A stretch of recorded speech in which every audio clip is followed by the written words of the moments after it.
Presentation is on retribution and recovery in post-war Europe. So particularly we're going to be discussing um, the process of dealing with issues of war collaborators and war crimes at the end and the aftermath of World War II, and then the efforts that European and also the United States made at a European recovery in the years following World War II.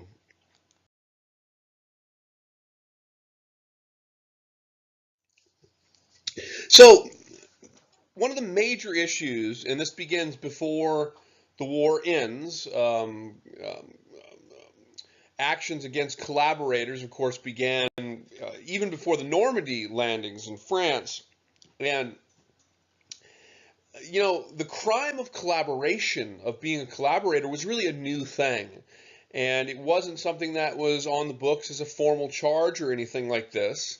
But yet, in the face of conquest and the absolute level of death and destruction exacted by World War II, the reality is that those in the increasingly liberated countries, defeat of the Nazis was not simply enough. It wasn't a simply enough justice, and so as a result of this. The action of seeking out and punishing collaborators and creating a myriad of sort of types of crimes that might be exacted on collaborators was a major issue and obsession in the latter stages of World War II and in the immediate post-war period. In France, there were upwards of 10,000 extrajudicial killings. So these are cases of individuals who were deemed collaborators and received either no trial at all, or maybe shot on site, had property stolen and seized and so forth without any type of trial. And there were numerous cases of these, and they began even before the Normandy landings, upwards of 10,000 extrajudicial killings. In many places, humiliation was a form of dealing with collaborators. So in France, for example, they created the crime of national degradation. That was the crime usually dealt with for those considered to be collaborators of Nazi occupation and those that were part of the Vichy French, occupied government during the Second World War. Of course, these individuals are not being charged with crimes against humanity or anything like that. The charge of crimes against humanity and/or war crimes was a charge uniquely reserved to Germans. Whether or not that was entirely just or not, because there were other people that committed other war crimes. But the crime of war crimes was certainly reserved exclusively to Germans. Here we see in this image, we see a French woman having her head shaved because she's being punished for allegedly collaborating with Nazis. And women were often targeted in this way and humiliated, sometimes justly or accurately, I should say, sometimes inaccurately. In some places like Poland and also other parts of Eastern Europe, Jews became the target of the crime of collaborator. And in this case, it was because they allegedly collaborated with the Soviet occupying forces. Of course, Soviet conquest or, quote, liberation and occupation of Eastern Europe, in a lot of respects, brought with it many hallmarks of really extreme war crimes. And of course, this is one of the things that, according to George Kennan, made the U.S. Diplomat and ambassador George Kennan, made the Nuremberg trials appear somewhat hypocritical, as the Soviets were there overseeing the Nuremberg trials, but yet the Soviets had been widely documented as involved in numerous and extreme cases of war crimes themselves. So there's widespread cases of different countries dealing with collaborators. Norway, for example, dealt with the highest number relative to its population, at the time a population of 3 million. The entire Norwegian Nazi Party, the Nazi collaborating party in Norway, upwards of 55,000 people, the entire party was charged with, the crime of collaboration. Um, and There were some death sentences carried out, small in number, but there were some death sentences carried out. But the Norwegians by far had the highest number relative to the population.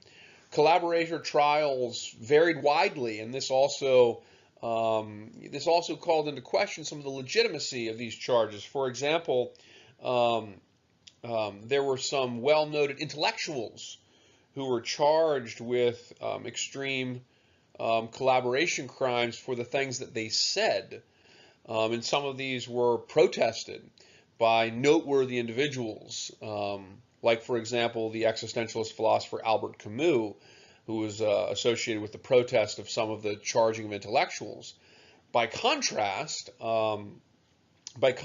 there were many powerhouse businesses and those involved in the running of businesses that absolutely collaborated with the fascists and also the German Nazis, and received very little, if any, significant punishment.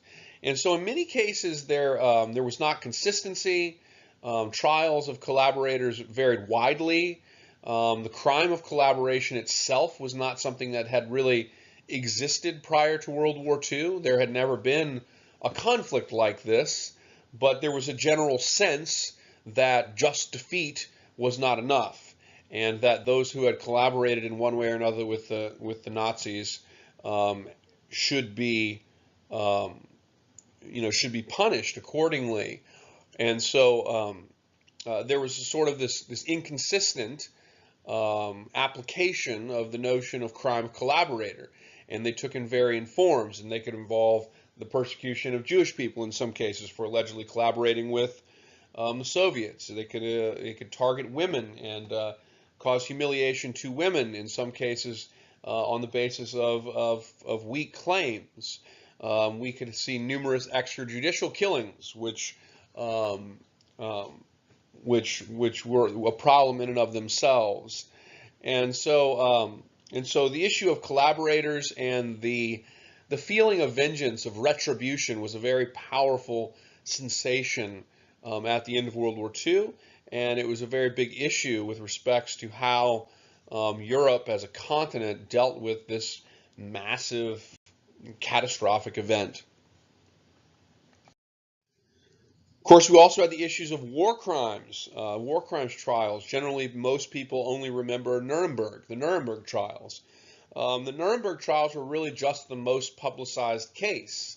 And the Nuremberg trials were broadcast on German radio twice a day.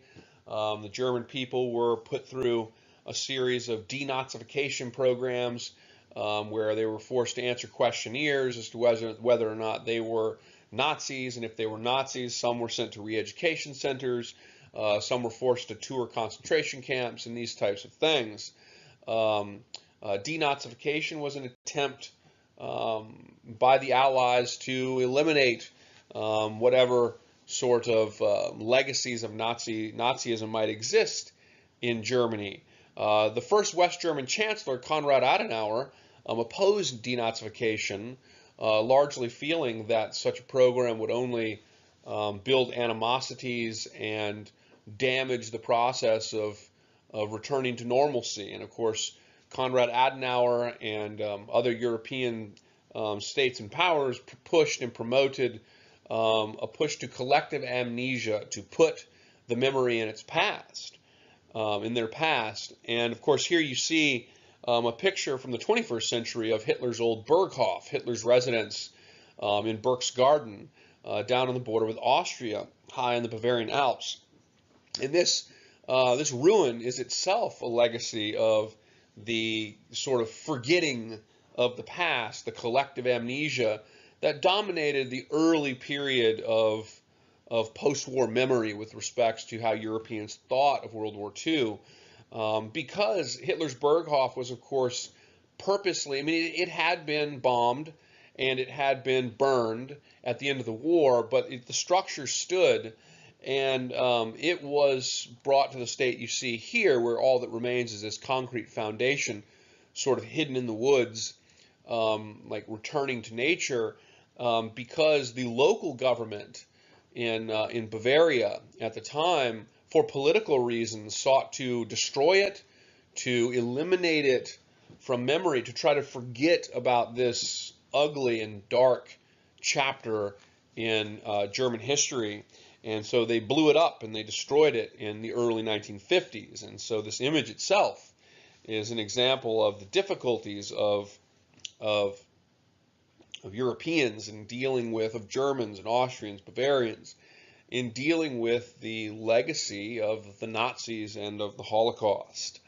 Like I said, Nuremberg, the war crime tribunals at Nuremberg that tried the most high-level Nazis, folks like Hermann Göring, who was the head of the Nazi Luftwaffe. That was really the most publicized war crimes tribunal, but there were many, many lower-level cases. In the Western Zone, Allied forces convicted over 5,000 for crimes against humanity or war crimes. There were 800 sentenced to death. Some 486 were carried out. The last one conducted in, I think it was 1951, at Landsberg Prison. That you might find interesting that that was actually the prison that Hitler was sent in the 1920s following his attempt in the beer hall putsch to overthrow the German Weimar Republic at the time. There's a real dilemma, of course, in Germany, and that is that it's impossible to punish people simply for being a Nazi. The United States had upwards of 3.5, a list of maybe 3.5 million people that probably were active in some way or associated in some way with the Nazis. And this is a huge issue for a number of reasons. First of all, it was almost impossible to reconstruct administration and government in West Germany without using experts that had been experienced at lower levels in the Nazi government. This, of course, U.S. General Lucius Clay understood all too well as he oversaw the Western Zone during the immediate post-war period, during the division of Germany after World War II in 1945. But you can't simply punish everybody for being a Nazi. And so as a result of this, the Allies, the United States, certainly pushed for denazification programs. Ultimately, these were opposed, of course, like I mentioned, by Konrad Adenauer. And eventually we see the denazification programs, sort of pushed to the side and replaced by sort of a societal collective amnesia. It should also be noted that even Austria, a country that was very close to Germany, even Austria was able to escape really the worst of sort of the war crimes trials. The war crimes trials really focused exclusively on Germans, and even in the case of the Austrians were to some extent given a pass on the issue of their complicity as a facilitator of the Nazi Third Reich and its policies. Following World War II, of course, Western Europe and Europe across the board, but Europe is absolutely devastated, as we know, and so the issue following World War II is how do we kind of rebuild Europe from the ashes? And there's a myriad of measures that are taken by the new governments that are put in place, and also by outside powers like the United States, and to their extent, the Soviets have their own approaches in the East.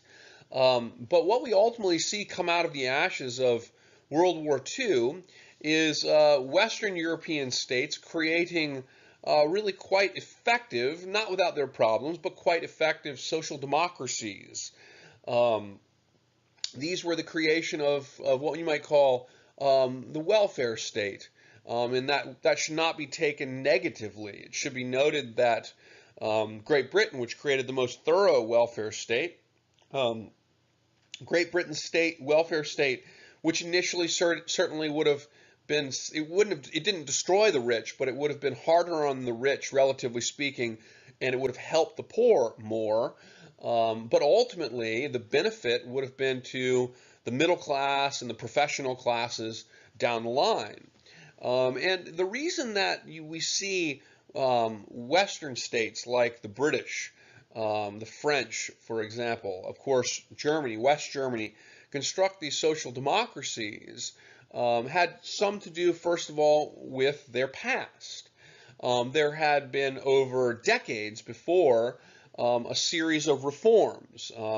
All of the Western European states, for example, had by and large instituted unemployment insurance. Many had old age pensions. Even during the time of Otto von Bismarck in the late 1800s, the Germans during the Bismarckian period were a leader in areas like workers' pensions. And so there was a history of reform-mindedness in many of the Western European states already. But of course, this new development, the creation of a more thoroughgoing sort of welfare state, was also a radical departure from those changes that were built in, shall we say, the progressive reform era from the later 1800s up into the 1930s, an era that was built on a reaction to the inequalities created by the Industrial Revolution. These social democracies were built around the idea also, which had become increasingly accepted, that a healthy citizenry as a whole, a healthy populace, was ultimately better for the country, as opposed to thinking merely on the level of individuals and what individuals themselves might want or deserve. There had grown to be an increasing perception that a healthy citizenry as a whole was better for everyone and ultimately would help middle class and professional classes the most. The British welfare state was really driven by the writings of a report by Sir William Beveridge, who is pictured here below. And Sir William Beveridge wrote a report in the pre-war period, and it became very influential in the post-war, in which he promoted that there was a necessary need for full employment, full housing, medical care, and so forth. Pictured above, of course, is Clement Attlee, the British Prime Minister of the Labour Party, who would take over after Winston Churchill following the war. Winston Churchill was perfect for Great Britain during the war, but after the war, Winston Churchill, the conservative leader who had come from sort of the Victorian age, served in the Boer War, been Lord of the Admiralty during World War I, and of course Prime Minister during the war. His social thinking was not up to the demands of the British populace, and this led to a success of the Labour Party calling for social reform, and Clement Attlee's rise to the prime ministership, in which he held from 1945 until 1951, which, it might be added, he was ultimately succeeded again for a brief period of time by an older Winston Churchill, who served out one more round as British Prime Minister. But Clement Attlee, and under the influence of people like Sir William Beveridge, really began to construct the foundation for the British welfare state, which of course continues to thrive today. It's not without its problems, but generally speaking, conservatives and liberals in Great Britain today all agree on basic principles with respect to people's access to education, to health care, to Social Security, which is basically, a state provision of insurance and old age insurance and so forth. So in places like Great Britain, you see nationalization of mines, of railroads, of good transports, and utilities. You see a promotion of education for the citizenry. In France, you see similar developments with upwards of a fifth of its industry being nationalized in the 1940s. And this was all designed to create a more healthy country overall, and to do it through for lack of a better term, central control of certain necessities and certain important services that people needed for not only quality of their life, but for the health of the citizenry as a whole. In 1946 and 47, what's the situation like in Europe? Well, it's bleak, right? The continent is Western Europe is in ruins, and the United States is particularly concerned about this. To give you an idea, in the United Kingdom, they remained on certain rations well into the 50s. Many car companies in the late 40s ultimately, for their survival, were reliant on imported United States steel, which really enhanced the United States' position as a world producer, as a trade power. So Europe was in a very, very bad situation. Cities were destroyed, economies were ruined, loss of life in Germany, in France, in Great Britain was tremendous. What is the United States particularly worried about here? In the late 1940s, they're worried about communist movements, political movements in France and in Italy. Now, ultimately, the containment policy will change over time and it will lead to conflicts like the Vietnam War. But initially, the United States was primarily worried about communism in Europe. They were worried about France and Italy being overrun in elections by communists who were legitimate members of the political apparatus in Italy and France. They're worried about anti-government resistance in Western-friendly countries like Greece and Turkey. Greece was not a democracy. It was arguably a repressive monarchy. But you have anti-government leftist-affiliated resistance in the Mediterranean region, in very important areas, the Bosphorus Straits area. And so these were of great concern. This is kind of where the domino theory again kind of emerges. So what will the United States do? What would you do in this situation? What the United States actually will do is really the most significant, probably, formal actions leading to the Cold War. And these are, of course, with respect to the Truman Doctrine and the Marshall Plan. Here you see, in the next slide, we'll talk about the Truman Doctrine and the Marshall Plan.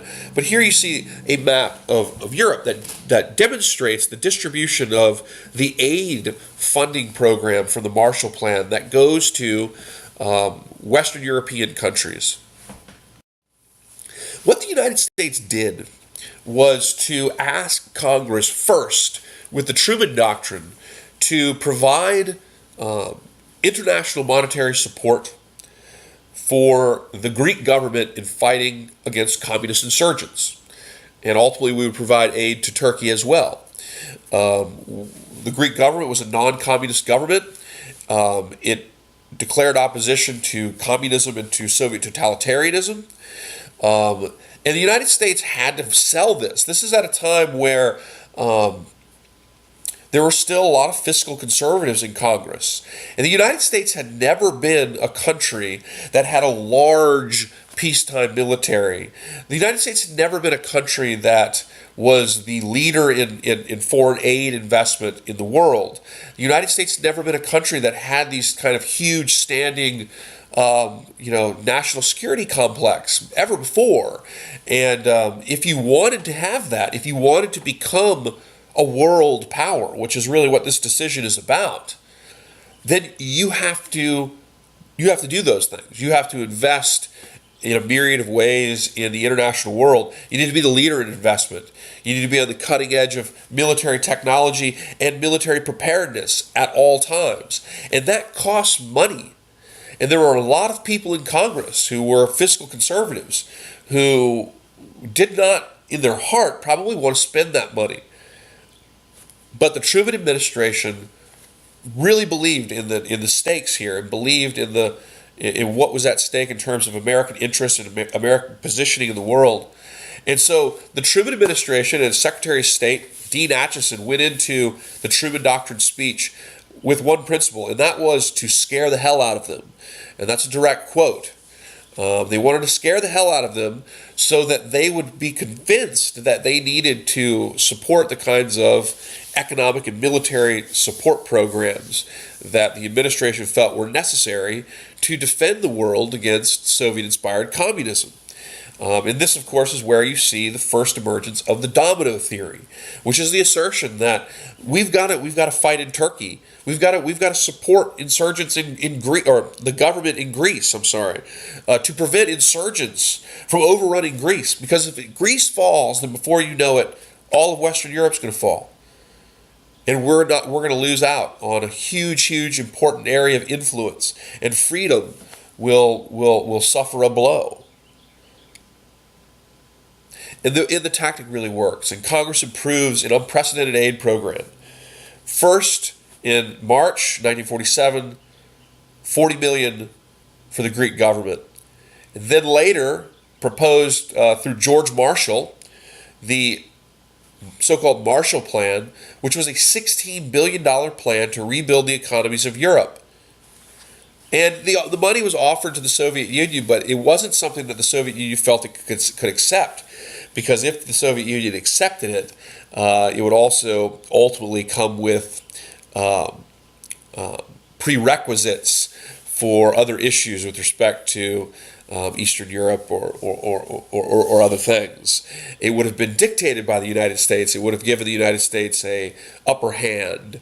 And so this is a really significant development, because it really is the first time where the United States will take an action that really formally demonstrates a divide developing between East and West. And of course, eventually they'll form NATO, and of course, the Soviet Union will form the Warsaw Pact, and they will create this kind of polarized world of the Cold War will emerge, really particularly in the context of the Truman Doctrine and the Marshall Plan.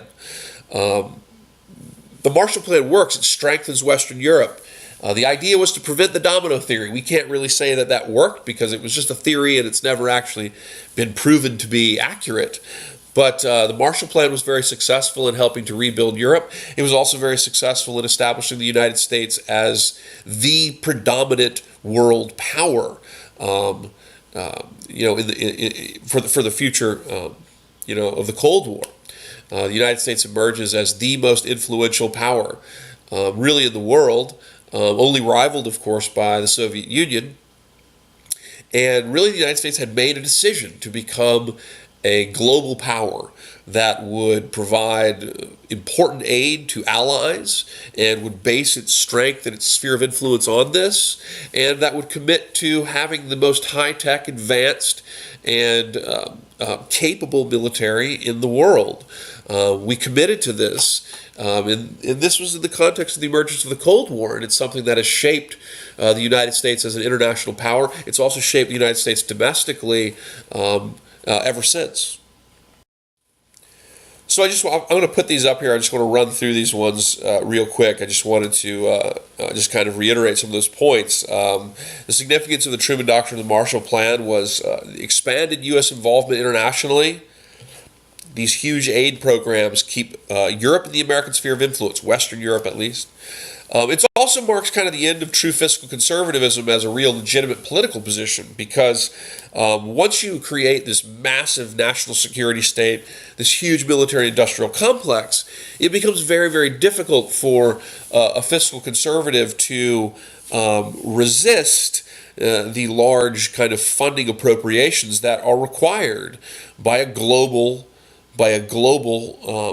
superpower that requires the maintenance of a large standing army as well as bases all over the world. And so it becomes the type of strong fiscal conservatism that existed before World War II is now less tenable. It's just it's just the necessity of the expansion of the national security state, really. Not to say there aren't true fiscal conservatives that exist. I'm just saying that their voice, they're not going to be a true majority, as even individuals that promoted themselves as fiscally conservative, like people like associated with the Ronald Reagan administration in the 1980s, still accepted large deficits, and they still accepted expanded appropriations to the national security state and the military-industrial complex. Of course, the fear of communism as a justification for war, potentially. The origins of the Cold War national security paradigm, global bipolarity, really characterized most in the United States' sense as an opposition to totalitarian communism. The United States had intervened in a civil war, a foreign civil war, in Europe no less. Which was something that would have been commonplace in Latin America, but it was a pretty new thing for the United States to intervene in a civil war in the Mediterranean. And also the expansion of the power of the president in international relations. The Cold War ultimately creates a wide growth in executive power when it comes to making war and foreign policy. And of course, the Vietnam War becomes the most infamous undeclared war in American history, a war that Congress agreed to, but agreed to in an open-ended fashion. And so it was a war that was really completely dictated, organized, and directed by the executive branch, as were the wars in Iraq, both the First Persian Gulf War, as were, of course, the Operation Iraqi Freedom, as well as the Operation Afghanistan. In fact, since World War II, the United States has never actually had Congress declare a war. Instead, we've turned to these loose resolutions that give the executive branch even greater ability to make war as they see fit in the interest of national security.